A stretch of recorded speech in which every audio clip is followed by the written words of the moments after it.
surah yang menceritakan mengenai bagaimana Allah membinasakan tentera Baghdad. Yang disebut surah Makkiyah yang pendek. Surah yang pendek kerana dia ada 5 ayat saja. Dia memberitahu, mengisahkan tentang tentera bergajah yang allazi ahtamidu ala quwwatihim, yang mana mereka ini bergantung tinggi dengan kekuatan mereka, dengan kuasa mereka, wa malihim, dengan harta mereka, wa qudratihim, dengan kehendak mereka, bahawa mereka ini tidak akan dibinasakan. Lalu Allah Subhanahu wa taala membinasakan mereka dengan menghantarkan guru yang kecil, guru yang berada pada kakinya batu yang kecil, lalu dilepaskan ke atas mereka yang tentera gajah. Maka terjadilah jasad-jasad atau tubuh badan mereka itu seperti mana daun-daun yang dimakan oleh ulat penjaga. Disebut al-Qur'an min tarikh ala qissati ashabil fil, sejarah mereka tentera bergajah. Biasanya bila sambung Maulid Rasul ataupun bulan sempena kelahiran Nabi Muhammad sallallahu alaihi wasallam, diceritalah kisah ini. Kan pada sempena tahun inilah, peristiwa tahun inilah lahirnya Nabi Muhammad sallallahu alaihi wasallam. Kana 'ala al-Yaman Khalid bin qabli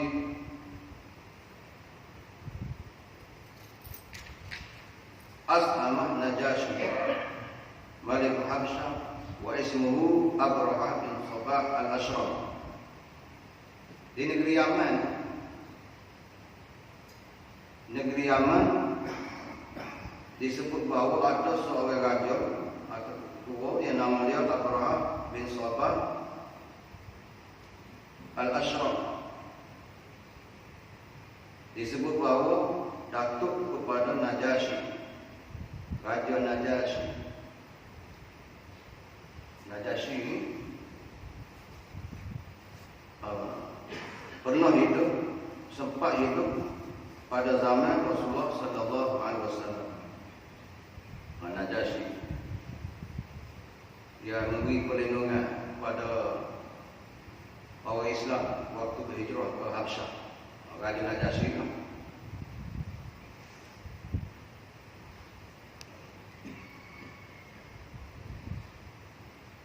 jadi disebut Abraham telah membina sebuah gereja yang besar, tempat ibadah yang besar. Dia ada nama dia Qudais, nama dia buat bina yang besar tempat ibadah ni dengan namanya Qudais. Kenapa dia bina tu? Yusbihu ilaiha hajjul Arab, supaya orang Arab mari berkunjung, supaya orang Arab atau masyarakat Arab tu mari ke tempat dia untuk melakukan ibadah haji. Dia buat tempat ibadah seakan-akan macam gereja ni, nak supaya orang ramai atau masyarakat luar tu mari juga ke negeri yang pergi buat haji sana. Itu tujuan dia kan. Dekat awal ni dia buat dengan tujuan ni nak suruh orang Arab dan orang lain tu akan mari mengerjakan haji, sebab ibadah haji ni ibadah yang lama. Daripada Nabi dulu lagi ibadah haji. Jadi dia nak supaya orang mari juga ke tempat dia, ke negeri Yaman ni, dia buat tempat ibadah yang besar. Dan disebut seorang lelaki dari Bani Kinanah bangun pada waktu malam dan membuat air besar di dalamnya. Dalam itulah dalam Malaysia Maka perbuatan ini telah menimbulkan kemurkaan raja berkenaan. Lalu dia bersumpah untuk meruntuhkan Kaabah di Mekah. Tiba-tiba seorang daripada rajulun Kinanah ni mana bagi daripada bahasa Arab. Bagaimana jadi itu? Tiba-tiba buah besar adalah Qulais.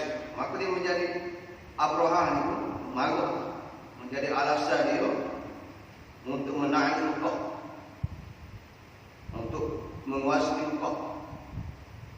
Karena Mekah waktu itu menghubungkan antara dua negeri, dua negara, negeri Yaman dan negeri negara Syam. Kalau kita tengok surah Al-Ilah atau Quraisy bahawa Mekah jadi pusat dia panggil tempat pertengahan persinggahan peniaga-peniaga daripada Yaman dan daripada Syam. Dia orang ni bertukar. Kalau musim sejuk mungkin di Yaman peniaga dia, musim panas mungkin ke Syam. Tempat perniagaan. Jadi tengah-tengah Mekah ni memang strategi lah Mekah ni. Kemudiannya Abraham ni antaranya ialah dia bersumpah untuk meruntuhkan Kaabah. Untuk meruntuhkan Kaabah, dan sebenarnya dia nak menaklukkan Mekah. Nak menaklukkan Mekah. Kemudiannya disebut bahawa Abraham ni menyediakan bala tentera yang besar. Disebut dengan bilangan raja yang banyak. Banyak tu tak tahulah, ada mengatakan 1000 ekor. Tak apalah berapa ekor, tetapi banyaklah. Kalau bilangan tu tak ada masalah. Ada kata 12, ada kata 1000. Waktu tu. Kerana tujuannya ialah untuk menimbulkan keturunan dan ketakutan kepada pihak lawan. Jadi dipergi dengan bilangan yang ramai sehinggalah wasara hatta wasala ila Muhammad. Sehinggalah sampai satu tempat yang nama dia Muhammad. Suatu tempat yang hampir dengan Mekah. Dia dekat dengan Mekah, dia berhenti dulu. Fa'arsala ila Makkah yukhbiruhum annahum lam ya'ti li hurbihim. Dia berhenti situ. Muhammad ni nama satu tempat yang hampir dekat dah nak masuk Mekah ni. Maka beliau menghantarkan utusan kepada penduduk Mekah dengan menyatakan bahawa kami datang ni bukan untuk berperang. Wa inna ma jaa li hadamil Ka'bah. Tapi kami mari ini ialah untuk meruntuhkan Ka'bah. Jadi dia hantar utusan kepada orang Mekah, kan mari bukan berapa, tapi dihadam Kaabah. Tujuannya untuk meruntuhkan Kaabah. Meruntuhkan Kaabah.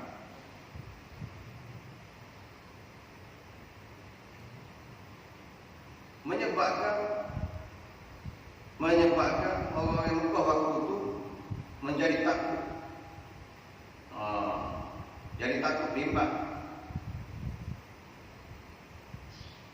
Sehingga kan walaupun begitu, oleh kerana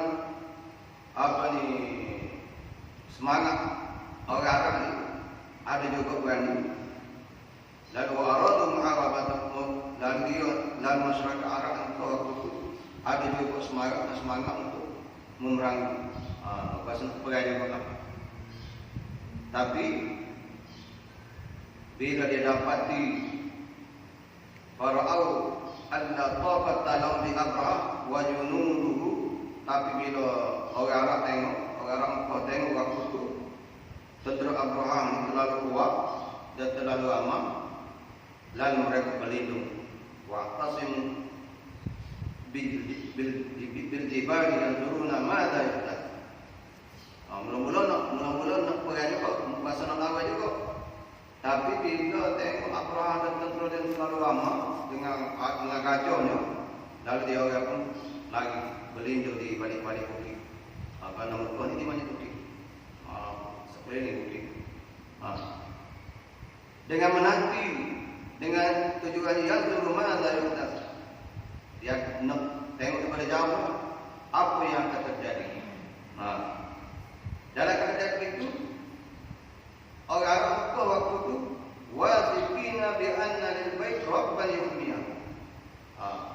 Walaupun dia lagi berlindung di balik bukit, tapi dia yakin, orang Mekah waktu itu yakin bahawa Kaabah ni ada Tuhan yang akan memelihara, yang akan menjaga.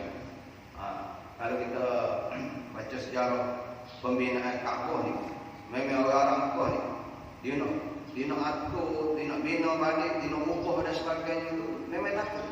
Sebab menjadi kebiasaannya bila ubah dan sebagainya berlaku bencana yang besar.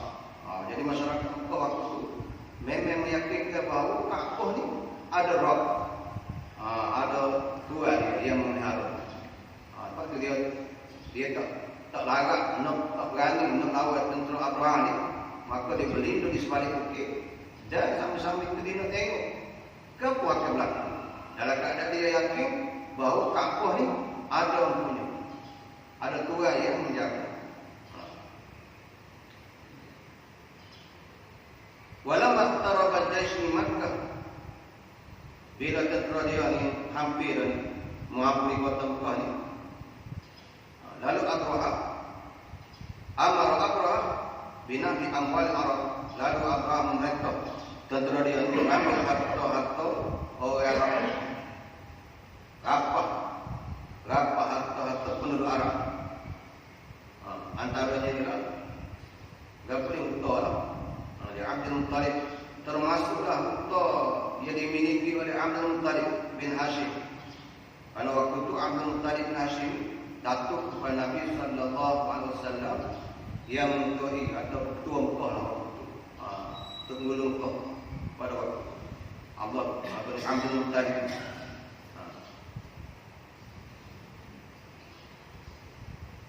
Disebut antara yang dirapah itu ialah wakana ada 200 ekor. 200 ekor tu.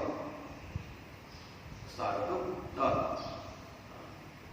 Kemudiannya dia mengutus utusan dia ni ialah Hunafah Al-Humairi ke Mekah supaya bertemu dengan ketua Mekah waktu itu. Bila bertemu, katanya utusan Abraham kami datang adalah bukan untuk memerangi, bukan untuk perang, tapi jangan halang kami untuk meruntuhkan Kaabah, Baitullah.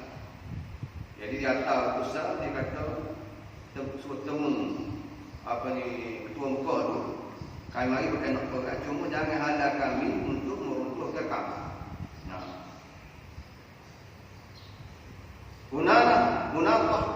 Hunafah datang bertemu dengan Abdul Muttalib dan menyampaikan pesanan Abraham. Lalu Abdul Muttalib jawab, wa qala lahu Abdul Muttalib, wallahi ma nuridu harbahu. Katanya Abdul Muttalib bin Hashim, demi Allah kami tidak mau memeranginya dan kami tidak mempunyai kekuatan untuk melakukannya. Namun ia adalah Baitullah yang suci, rumah Allah binaan Nabi Ibrahim. Kata Abdul Muttalib, kami tak mampu untuk melawan dengan kamu, tapi ini adalah Baitullah yang dibina oleh Nabi Ibrahim. Sekiranya Allah mempertahankan rumah itu dari serangan, maka rumah itu adalah rumah. Katanya Abdul Muttalib. Dan jika ia membiarkan sahaja rumah itu diruntuhkan, maka itu adalah urusannya dengan rumah itu. Demi Allah, kami tidak ada daya mempertahankannya. Ini kata Abdul Muttalib kepada wakil Abraham. Dia kata ni bukan hak kami. Ini ada penjaga dia. Kalau dia nak mempertahankan, maka tak ada masalah. Kalau hancur-hancur, bahawa keyakinan orang tua waktu itu bahawa Kaabah ni ada penjaga. Kalau nak betul-betul, tapi kalau nak dipelihara dia tidak kira. Abdul Muttalib, demi Allah, kami tidak ada daya mempertahankan, kata Abdul Muttalib. Kami nak buat tak ada kuasa. Tolonglah nak awal Abraham. Lalu Munawwah berkata kepadanya, diajak, marilah bersamaku berjumpa dengannya. Munawwah pelawak Abdul Muttalib supaya berjumpa dengan Abraham. Lalu Abdul Muttalib pergi bersama dengan Munawwah. Apabila Abraham melihat Abdul Muttalib, dia terus memuliakannya. Bila Abraham tengok Abdul Muttalib, dia pun memuliakan. Ra'in lah, kecek molek. Abdul Muttalib adalah seorang lelaki yang disebut yang bertubuh tegak, dan perwatakan dia orang putih ini memang hebat. Memang orang jadi tua ni orang tengok lain dah. Nah, jadi Abdul Muttalib ni tengok daripada jauh ni pun lah, dengan cara dia berjalan tegaknya. Abraham walaupun tak biasa temu pun, tapi tengok ni memang tua. Tua pada waktu itu.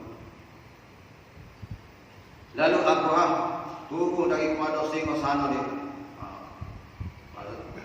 Biasa raja-raja waktu ni dia ada singgasana dia lah. Tempat mulia dia, tempat tinggi dia ni. Lalu dia turun. Lalu menjemput Abdul Muttalib duduk di atas hamparan permainan. Duduk tempat comel. Dan bertanya kepada beliau tentang hajat. Abraham tanya kepada Abdul Muttalib, apa hajatnya? Jawab Abdul Muttalib, hajatku ialah supaya engkau dapat mengembalikan semula 2 ekor unta yang telah dirampas kepada aku. Ingat kau minta apa? Abdul Muttalib kata tu, unta hak rampas tu minta pulangkan balik. Minta pulangkan balik.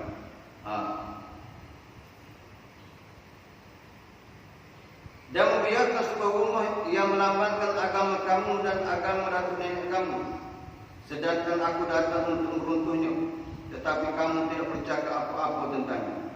Kata Abraham, patutnya rumah ibadat kamu, hak lambat kamu, kebanggaan kamu tu, kamu dah sebut buat. Abraham dia ingat kau Abdul Muttalib ni mari doayak. Patutnya jangan apa-apa lah, apa ni tempat ibadah kami lama ni, daripada turun-temurun lagi ni. Tapi Abdul Muttalib dah leceh pun batu, dah sebut pun batu. Tapi Abdul Muttalib kata, tu buat balik tadi, hak utah, hak dirapah-rapah. Beri semula.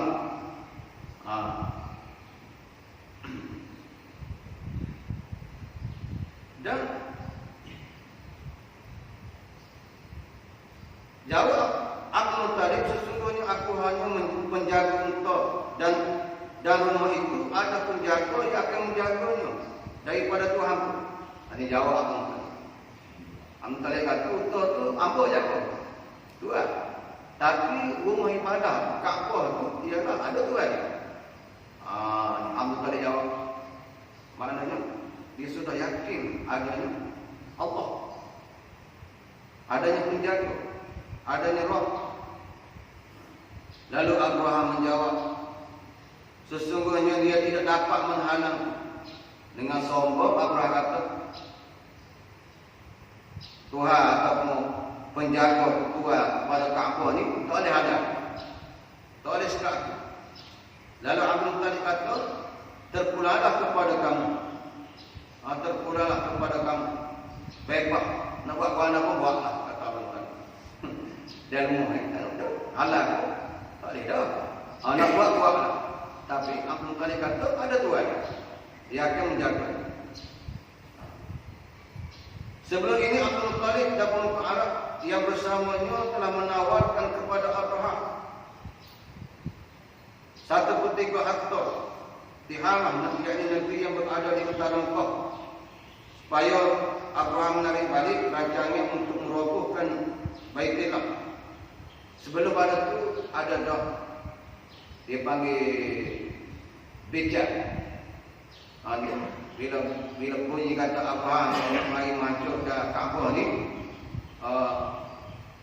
Abdul Muttalib dan Mekah ni temu dah.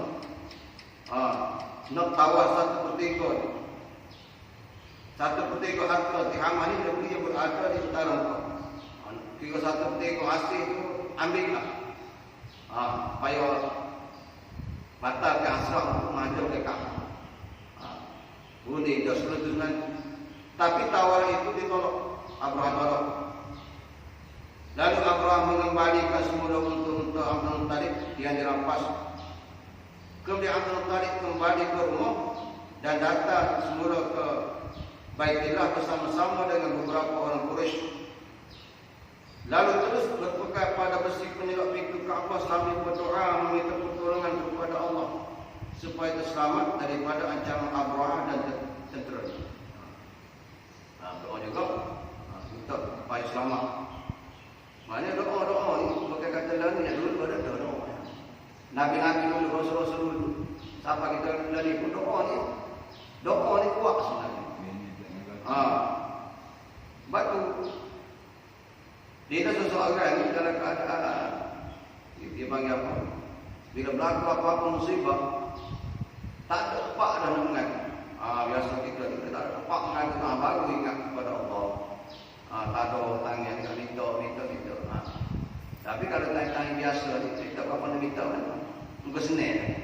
Susah baru ingat kepada Allah. Nak wayahnya baru doa ni bukan kata lani kan? Orang dulu pun memang berdoa kepada Allah Subhanahu Wa Taala. Maka disebut tentera Abraham terus marah ke Baitullah dan memasuki kota Mekah bersama-sama dengan tentera dan gajah-gajah tersebut. Kemudiannya apabila mereka hadapkan gajah-gajah tersebut ke Baitullah, lalu gajah-gajah itu duduk dan tidak mau bergerak. Bila gajah ni, tentera ni naik atas gajah ni, bila dekat dengan siapa dengan Baitullah ni, apa ni, tiba-tiba gajah tu terduduk, tak segera. Ada bukti.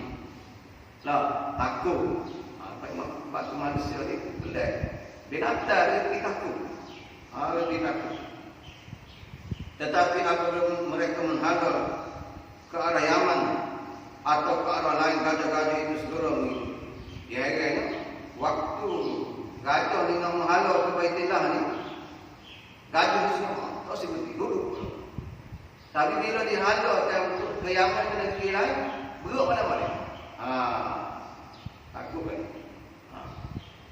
Pada hari berikutnya ketika Abdul Muttalib berdoa dan kemudian beliau berpaling melihat ke belakang, tiba-tiba dia melihat burung dari arah Yaman. Burung dari arah Yaman, dari arah laut. Lalu dia berkata, demi Allah, sesungguhnya ia adalah burung yang amat ganjil, tidak terdapat di An-Najdi dan juga di Haram. Setiap ekor burung disebut membawa bersamanya batu-batu kecil di paruh dan di kaki. Bawa batu ni di paruh ni, di ujung mulut dia ni. Kemudiannya di kaki. Dilontarnya batu-batu tersebut dan disebut sesiapa yang terkena akan binasa. Melihat keadaan itu, para tentera melarikan diri Priam. Malangnya mereka berguguran mati sepanjang perjalanan.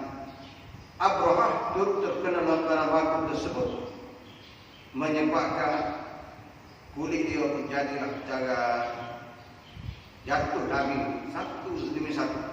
Bila kena tu, sakit dia dulu satu demi satu, jatuh bertaburan.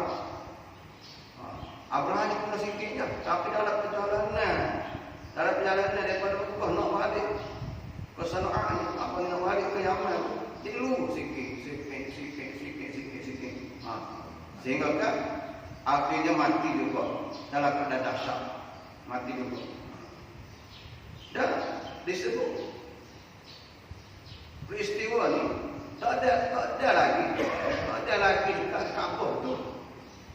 Disebut dalam perjalanan daripada Mina ke Mekah tu, satu wadi, di situlah tempat berlaku wadi apa nama. Di situlah Nabi kata bila wadi apa? Bila kamu sapa, tepat tu Nabi kata, percepatlah perjalanan kamu, laju sikit jalan. Kerana di situlah tempat Abraham dan pengikutnya dibinasakan oleh Allah Ta'ala. Pada yang tak ingat tahu, tapi kalau saya tengok tuan, di situ tempat. Jadi disebut bahawa kekalahan ini menjadi kisah yang besar dalam sejarah dan di kalangan masyarakat Arab, mereka semakin mengagumi orang-orang Quraisy. Mereka berkata orang Quraisy adalah golongan yang dikasihi oleh Allah, di mana Allah berupaya untuk mempertahankan mereka dan mereka juga diselamatkan daripada musuh.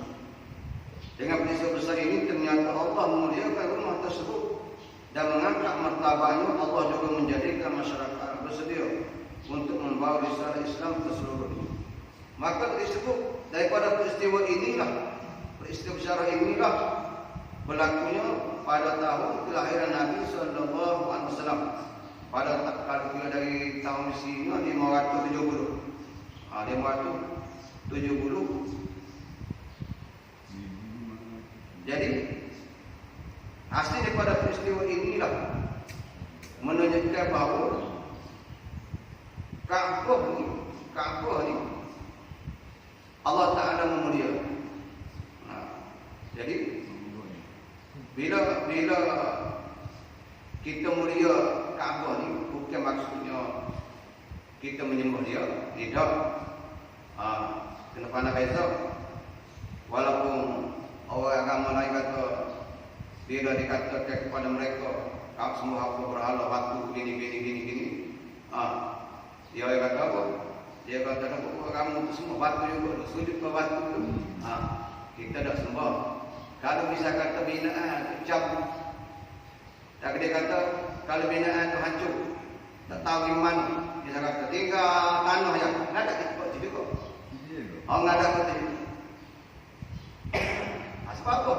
Bukan kita menghadap ke arah, kita menghadap kepada batu-batu tu. Batu-batu tu dah berapa kali dah dibina. Kalau tak silap 4 kali. Berapa kali dah baku banjir, baku peperangan, hancur, lalu dibina baru kembali, dibeki. Menunjukkan bahawa batu-batu itu tak ada gabung pun. Yang kita menghadap ialah ke arah yang telah ditetapkan oleh Allah Ta'ala. Cuma dibina Kaabah itu perintah daripada Allah Subhanahu Wa Ta'ala kepada Nabi. Jadi mereka daripada peristiwa ini inilah disebut Allah Ta'ala menceritakan surah Al-Fil bahawa Allah Ta'ala ni Maha Kuasa. Sebab itu Allah Ta'ala jadikan masyarakat Quraisy ni masyarakat yang mulia. Masyarakat yang mulia. Waktu nak latih khalifah, waktu wafatnya Nabi sallallahu alaihi wasallam, ada hadis bila nak latih siapa tua ni, nak kata Rasulullah ni, maka Sayyidina Abu Bakar membaca, dia pernah dengar Nabi kata al-a'immatu min Quraisy. Al-a'immatu min Quraisy. Ketua itu adalah daripada orang bangsa Arab Quraisy. Itu Akhirnya orang Madinah, hari ini apa? Sebab ada Nabi seperti itu. No, ya. Allah Ta'ala jadikan Quraisy, bahasa Quraisy ini mulianya. Kenapa? Karena Nabi Muhammad sallallahu alaihi wasallam daripada orang Arab Quraisy. Allah Ta'ala utuskan Nabi Muhammad tempat Mekah ni, tempat yang diberkati, tempat yang berkat. Tempat berkat kan di situ lahirnya Nabi Muhammad sallallahu alaihi wasallam dan dibinanya Ka'bah. Siapa ini? Siapa ini? Kalau kita tengoknya, kalau di Mekah ni tak boleh ada, tak ada kapal, tapi masih daripada doa Nabi Ibrahim alaihissalam yang berdoa kepada Allah waktu itu. Bila perintah haji ni laku mana lah, Nabi Ibrahim fikir laku mana, nak ajak orang semua mari. Tapi nak beritahu yang kuasa Allah Ta'ala ni disebut dalam Quran bahawa orang akan datang daripada seluruh penjuru. Mari jalan atau mari mendengar atau mari dan dekat siapa sekalipun. Sehingga kita tengok hari ini keberkatan doa Nabi Ibrahim. Apalah hari ini kita tengok manusia ni nak pergi semacam. Apa ada putih nak pergi semacam. Tak ada putih pun nak pergi juga. Nak beritahu bahawa itulah keberkatan bumi Mekah dan Kaabah. InsyaAllah barulah kita masuk ayat yang pertama, yang kedua, yang ketiga. Ini ayat peristiwa Rekah kaitan dengan tentera berkaca. Dibinasakan oleh Allah Ta'ala, menunjukkan bahawa manusia ni dia tak boleh rasa hebat. Walaupun tentera yang banyak, yang ramai, kelengkapan senjata yang canggih-canggih, tapi ayatnya bahawa pertolongan Allah Ta'ala itu mengatasi segala-galanya. Kekuasaan Allah Ta'ala itu lebih segala-galanya. Wallahu a'lam. Subhanallahumma wa bihamdik, asyhadu an la ilaha illa anta, astaghfiruka. A'udzu billahi minasyaitonir rajim. Bismillahirrahmanirrahim. Alhamdulillahi rabbil alamin, wassalatu wassalamu ala asyrofil anbiya'i wal mursalin wa ala alihi wa sahbihi. Allahumma faqihna fid din wa 'allimna wa qina atina fid dunya hasanah wa fil akhirati hasanah. Sallallahu